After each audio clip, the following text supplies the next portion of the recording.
Welcome back to Dukascopy TV. Now, we often discuss precious metals as a commodity and their market value and price. Nowadays, more and more investors are thinking about diamonds in terms of investment. So how is this affecting the diamond industry? Here for the 4th edition of our Glitter, Glamour and Investment series with Elke Berr and Dukascopy is Elke herself. Elke, welcome back into the studio. Great to see you again. Now, Elke, could you tell us about some of your experience, some of the trends that you perhaps have seen over the last few years in terms of supply and demand, and how these are having an impact on price of diamonds? Yes, so for example, there are now new markets. It's China and India. They're discovering diamonds as also a present and also for investment. So these markets are really in demand. So normally all statistic and prognostic are saying that the diamonds will go up at least 6% each year, and the mining gets always more difficult, and there will be a decline of the mining production and more demand. So I think, yeah, we have the statistic here. So of course there is a big gap. So if there is a gap between buying and selling and between in the two parameters, there is of course the diamond prices will go up, and they're considered to go up between 6% each year. Now, what about in terms of performance of diamonds, in terms of investment and return? What sort of trends have you seen with regards to that? So this depends also the size of diamonds. Let's say the small diamonds until 1 carat size, there was a big small up and down more equally. But if you are considering diamonds of 3 to 5 carat, then always you have to consider the 4C, what we saw before, especially the good qualities or the excellent qualities, they really went up a lot. You can say roughly about 10% each year. Last year we had a problematic year for different reasons, the recessions and high rough prices, but in general they were, if you consider here's the statistic, they went up, for example, the 5 carat of the Nasdaq. They performed better than the Nasdaq.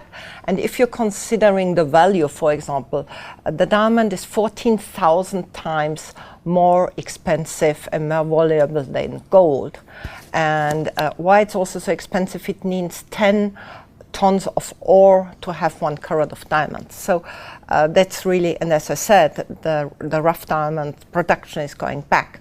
So even if you see our next slide, so DEF, now you know that. Yes, we're familiar, we're all experts now. That's the very best quality. You can see between 2005 and 2012, that's really the latest graphics we have. There was a peak also in end of 2008, and now 2012 it was again higher than 2008, and the prices are fluctuation, but it's going up. What is also very important to know, it's not linked to the other market performances. So you cannot say the market is down and diamond will go up or also down. It's really decorrelated. Now, you mentioned it's not correlated to other markets. So where do these prices, how are they determined? Where does it come from? So there is a diamond list prices. Let's say that's the wholesale prices. So there is one list for the rounds. I told you before that round diamonds always fetch a higher price than the fancy shapes, and there's one list for the fancy shapes. There's no list for color diamonds. And in this list it's very specific for each carat, for each weight and each quality. And then they just compare the sales and the prices, and that gives the performance. So for example, every week we really get like a chart how the diamonds performed, and so this gives the statistics over the year. It's called the Rappaport statistics, and so you can really see and follow up. That's why it's a very interesting investment, because you can really see each year and each time what you got and how your stones developed over the time. Now, we mentioned earlier on that diamonds are very, very, very individual, hence their desire to have them. But there are obviously going to be some imitations around. So how can you find out the difference between zirconia, for example, and a real diamond? Yeah, zirconia, it's right, they're used very often. For example, I brought you one pair. So if it's already a metal which is not so precious, if it's, for example, silver or brass, even if it's glittering nearly like a diamond, there are some hints. Normally zirconia or cubic zirconia are more heavy than diamonds, but this, it's difficult to see. And what we, for example, are using, it's a diamond tester. So normally also the shops very often have this, and you just put it on. And for example, here you can see it's simulant.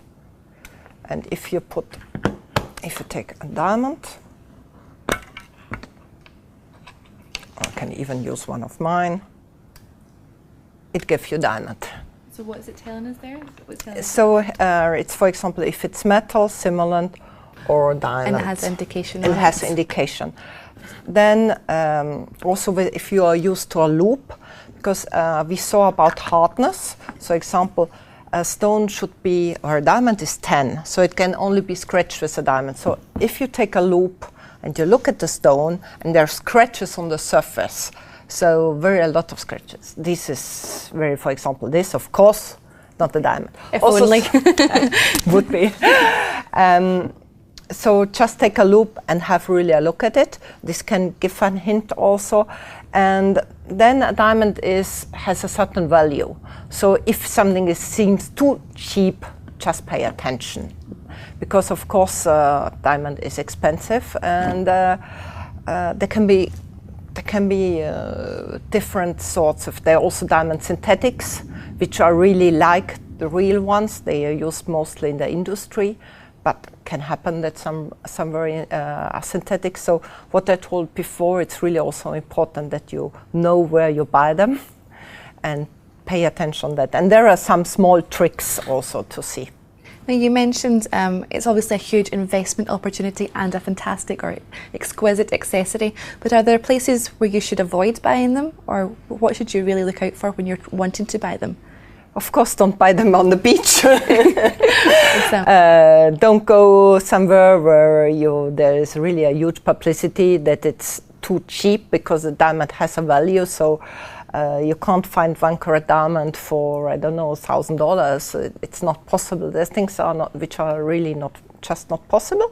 And for example, a small trick, if you have a loose diamond, if you make a point and you put a zirconia on it, it gives you like a small girdle.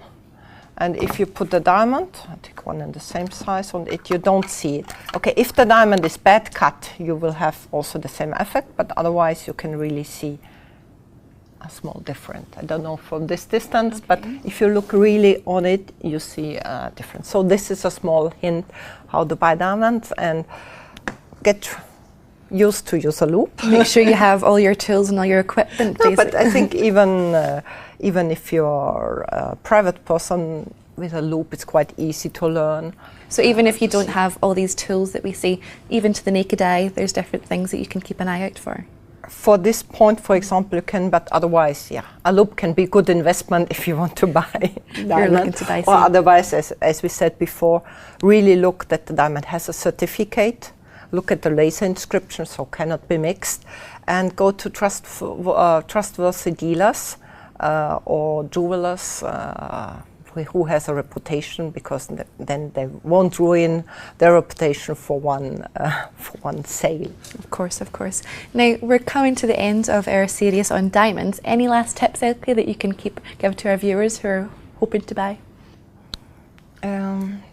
Just every man should buy a diamond to a lovely woman. I think it always is a pleasure, and it can be, as you have seen, also an investment at the same time. So consider both options. Excellent. You make them happy. Yes, a woman's happy is always going to be a good investment in a woman's happiness. Now, thank you very much, Elke. It's been a pleasure throughout the whole course. Thank you. Also for me. Thank you. Thank you. Well, that has come to the end of our Glitter, Glamour and Investment series looking at diamonds. There might be plenty more for us to come from with Elke Berr and Dukascopy, so please do stay tuned. Bye for now.